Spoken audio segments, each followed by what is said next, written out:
సాధారణంగా ఈ మహానాడు అయితేనే మహానాడు ముందు రోజు కూడా చాలా వర్షం పడింది. వర్షం పడితే చాలామంది లోపల తీన్మార్ డ్యాన్సులు వేసుకున్నారు అవతల పార్టీ వాళ్ళు. ఈ మహానాడు ఎలా అవుతుందో చూద్దాం, ఈ మహానాడు ఎలా అవుతుందో చూద్దామని. ఒక్కటి మాత్రం నిజం, ఆ మహానుభావుడు చంద్రబాబు నాయుడు గారి సంకల్ప బలం ముందు అన్నీది కూడా దిగదుడిపోయి, ప్రకృతి కూడా ఈరోజు మనకి సహకరించి 3 గంటల టైంలో ఇంత చల్లగా మనందరినీ కూడా ఇక్కడ ఆశీర్వదించిందంటే ప్రకృతి. ఈరోజు ఇది కూడా ఒక శుభ సూచకంగా దేవుని స్క్రిప్ట్ కింద భావించాల్సిన పరిస్థితి.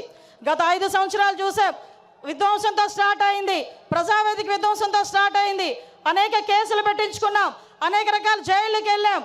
అభివృద్ధిలో శూన్యమైపోయింది, 20 సంవత్సరాలు వెనక్కి వెళ్ళింది.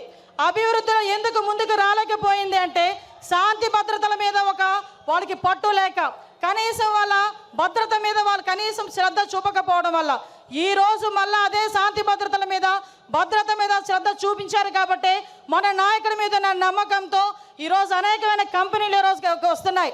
ఇంతకుముందు రాయలసీమ గురించి ఫ్యాక్షనిజం గురించి మాట్లాడుకునే పరిస్థితి నుంచి ఈరోజు ఉపాధి అవకాశాలు, ఫ్యాక్షన్లోని చాలామంది ప్రాణాలు కోల్పోతూ ఉంటే అటువంటి వాళ్ళు ప్రాణాలు కోల్పోకూడదని ఫ్యాక్షనిజాన్ని సమూలంగా ఆ రోజు నాశనం చేసి ఈరోజు అదే కత్తి పట్టిన చేత్తోనే ఉపాధి అవకాశాలు కల్పించిన పరిస్థితి. ఈరోజు రాయలసీమలో ఉన్న ప్రతి మహిళ కూడా ఇంట్లోని చంద్రబాబు నాయుడు గారు బొమ్మ పెట్టుకోవాలి.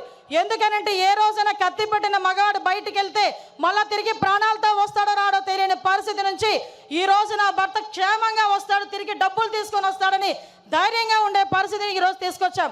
ఇంతకుముందు రాయలసీమ అంటే మనకి చేతిలో కత్తులు, కటార్లు, బాంబులు వినిపించేవి.